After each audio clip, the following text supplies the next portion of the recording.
Hey guys, today with the topic of avoidant attachment style. The second somewhat more difficult style of the three.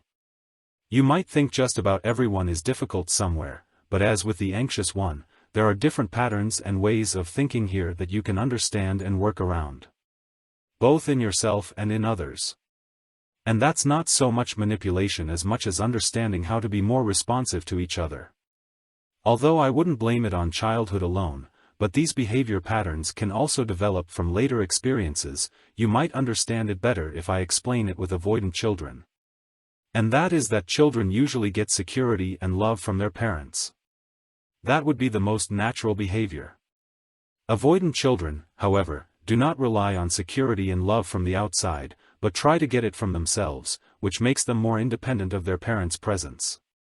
Is of course a protective mechanism, because their parents were either not able to give them the attention they needed or always reacted in a contradictory way. For example, at first they pretended to give them an ideal world, and then in important moments they did not stand behind them and denied them the protection they needed. So it's a withdrawal reaction, and they've done pretty well with that their whole lives, because you're not able to hurt them deeply that way. Conversely, it is of course very difficult to deal with an avoidant attachment style, because when you think everything is fine and you can take the next step, they might suddenly withdraw, and then that's it again with closeness for the time being. This mechanic is shaped by his experience, and there is a strong tendency to idealize an ex-partner who is no longer there, or a wishful thinking, and this thinking of the one right partner who just hasn't appeared in one's life yet. This ensures that he never fully commits to the current relationship. Basically, there is a lot of generalizing and seeking confirmation in perceived misbehavior from partners that tells you have to compromise to be with him, and thus deny or disguise yourself. These compromises very quickly lead internally to the feeling that he can give what he wants. It is never enough. The more he is willing to give, the more the other person wants from him, and what has already been given becomes the standard for him. It is a crushing feeling, a spiral of always having to give more and more, and the fear of not being able to stand it all, or that at some point there will not be enough from his side to still be able to give. To avoid this, strategies are used such as hiding information from the partner, avoiding physical or emotional closeness, or even actively flirting with others. All in order not to have to give up control and to confirm to oneself that one's own beliefs are correct and not to give the partner too much control. He quickly feels misunderstood, and that is then felt the result for having opened up to other people. Evil intentions are quickly assumed, and if the attachment style has been triggered, he sometimes only sees the negative in the other person and the relationship itself.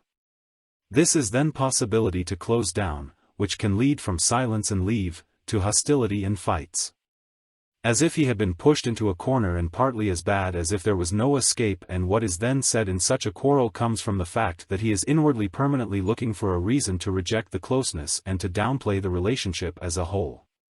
His independence, which he felt protected him for years, is in danger for him in such a moment, and his highest goal is to keep control in it.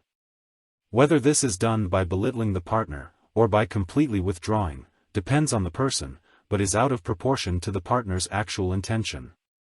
Secure attachment styles can give him this space and let the relationship progress slowly but surely. Just at the pace that the avoidant person needs to avoid being permanently triggered and having to withdraw again and again. Fearful people, on the other hand, will experience a permanent game with 2 steps forward and 2 steps back, and the relationship will be characterized by extreme highs and extreme lows. This is probably the most exhausting combination there is, and yet subconsciously they are always attracted to each other. So how can you, both as an avoider and as a partner of an avoider, do something that brings both closer together? First of all, you have to adjust to the speed of the avoider and not demand too much right away. This is a general problem, which is not always the case even with normally secure attachment styles nowadays, because it is seen differently in the media. How this usually ends when you don't really know each other and yet you're already going full throttle. Yes, you know it, but sometimes you don't want to see it yourself.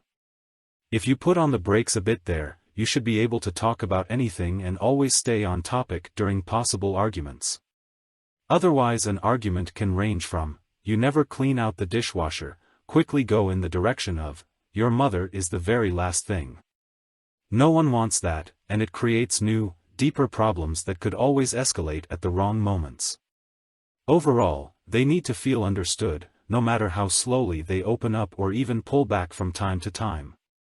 And they need to get an advance of your support to be able to give more of themselves. You don't have to be the perfect partner. On the contrary, if you try to be perfect, every little thing that he sees crumbling in your facade will confirm to him that you are not the one for him, and yet he knew it from the beginning. Be yourself and work on your communication. Don't get distracted or upset during arguments. It is usually your bewilderment and hurt that can encourage him in his opinion. Avoidant attachment styles, in my opinion, are the most difficult to deal with, and most of the time they themselves need to understand their mechanics first in order to be able to change them. And that holistically. Not only in parts. You can also stop being actively withdrawn and then approach your partner in a much worse and more abusive way than before, because you haven't understood that one avoidance strategy is now gone and is simply having a negative effect on another. If you are avoidant, outside of the situation, understand why you are reacting as you have in the past, and once you are in the middle of the situation, keep an eye on when you react impulsively and realize you want to push the person away. Maybe give yourself a moment, or you have the opportunity to realize if you've just been triggered internally and if it can't be resolved differently right now. Whether you would overreact if you left now and what that would lead to in the other person. It can also help a lot to find out how a partner reacts now and what style of attachment he has.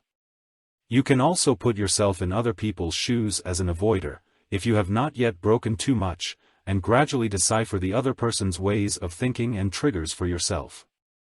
The understanding alone, why now so acted and why something certain was said, helps thereby perhaps not only the negative and the opposite to see.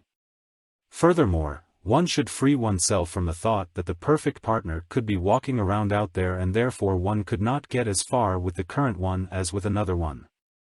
And also, exes are not an alternative to the current relationship, because that went wrong for a reason, and now you have the opportunity to re-implement what you learned from it and make the current relationship more than it was then.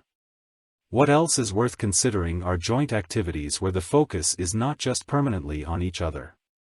Instead of sitting on the couch in the evening, you could do something together. The closeness and security that you would otherwise have to actively give comes through this in a roundabout way, but since you don't have it in your sights as much during this time as you do with permanent togetherness, you don't actively feel it when you cross the point that you couldn't cross before. I hope that gives you an initial overview of this. I feel like I can say so much more about the avoidant one, but it feels much harder for me personally than talking about the anxious one. Ask yourselves why that is. Take care, and until the next video.